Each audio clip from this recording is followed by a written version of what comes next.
federal agents, most of them ICE, but also Homeland Security Investigations, HSI, FBI, DEA. I mean, there's a bunch of different federal agencies that have been showing up to support these so-called immigration operations where they're looking for people, or where they're actually taking people who have permission to be in the United States, who are in the middle of the process of trying to get a green card or trying to get even their citizenship, and simply stopping that process, arresting them and deporting them.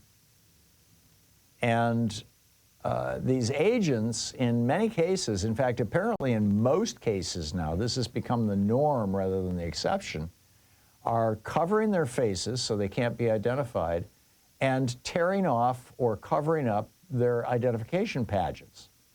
So you don't know their badge number, you don't know their name, you can't take a picture of their face, you have no idea who these faceless people are. And I mean, you know, number one, of course, this is just a cardinal characteristic of a fascist regime. This, you know, throughout history, this is what happens. Number two, psychology tells us that when people feel like they can operate with impunity, they can operate anonymously, and anybody who's been on Twitter knows exactly what I'm talking about, or Facebook for that matter, that when people feel that they're anonymous and people will never figure out who they really are, they behave badly. And so giving these officers who are carrying lethal weapons, and weapons that can inflict enormous pain, from tear gas to batons to, you know, zip ties that they can put on super tight, to give them anonymity is to radically increase the probability that you're going to see police brutality. And in fact, we are, in my opinion. I mean, you had a British photographer day before yesterday, had his leg ripped open, a big piece of his leg muscle just torn away by a bullet fired by one of these foam-tipped bullets fired by apparently by Los Angeles police officers. But the big thing that nobody has been mentioning is the fact that it's now normal for police not to identify themselves, not to answer questions, not to be identifiable.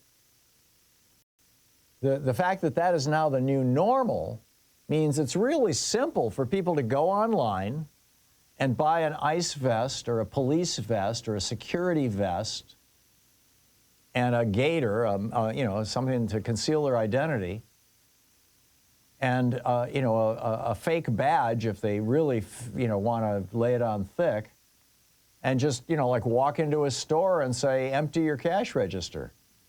Or, hey, look at this, brown-skinned people, let's tie them all up and then empty the cash register.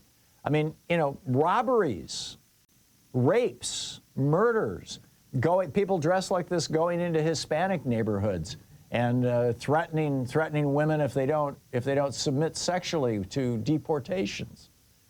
I mean, all of this kind of stuff should have been predictable.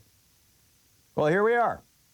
In Philadelphia, Fox 29 reported Monday that a man posing as an ICE officer wearing a tactical vest and a shirt labeled security zip-tied the wrists of a cashier, a woman who is originally from the Dominican Republic who has a green card. Excuse me. She's been a legal resident in the U.S. for 18 years. Came in, zip-tied her. She thought she was being deported until he opened the cash register and walked off with $1,000 in cash. It was a cash-only business.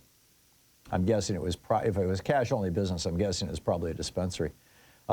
Two men in South Carolina were arrested and accused of impersonating ICE officers. They accosted a Latino man driving a pickup truck and told him they're going to send him back to Mexico and then beat him up. In Florida, a Florida man harassed two Latino migrants in April, falsely claiming he was an ICE officer. He demanded that they prove their immigration status and threatened to deport them. This was just terrorism. Other ICE impersonation incidents have occurred in Florida, in California, and at Philadelphia's Temple University. This is going national. White racists, young white men who are just looking to have a good time, in their opinion. Hey, let's go out and terrorize some brown people. It's become a thing. In fact, it's become such a thing that the Attorney General of California, Rob Bonta, has issued a public warning to people. And here's the problem. You know, somebody shows up at your house or at your place of business and they're not wearing a uniform, they're wearing camouflage, they're not showing a name, they're not showing a badge, their face is covered, and they say, "We're ICE, get on the floor." And what are you supposed to say? Prove that you're ICE? The minute you do that, you get the crap kicked out of you. I mean, it's just so wrong. In a democratic republic, you should not have police who are concealing their identity. You will not find that in any Western European country. You will only find this sort of thing in Russia, in Hungary, in China, in North Korea. This is how dictatorships roll. And this is yet another way that crime is being enabled by Donald Trump, which shouldn't surprise us. After all, Donald Trump is a convicted criminal. He's a convicted felon. And he's been convicted of multiple crimes and different types of crimes. Now, some of his convictions were civil, so you don't call them convictions, you call them something else, found liable.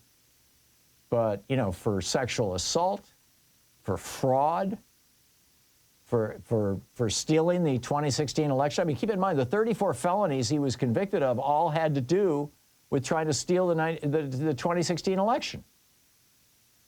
Something that, for some reason, the media just never mentions.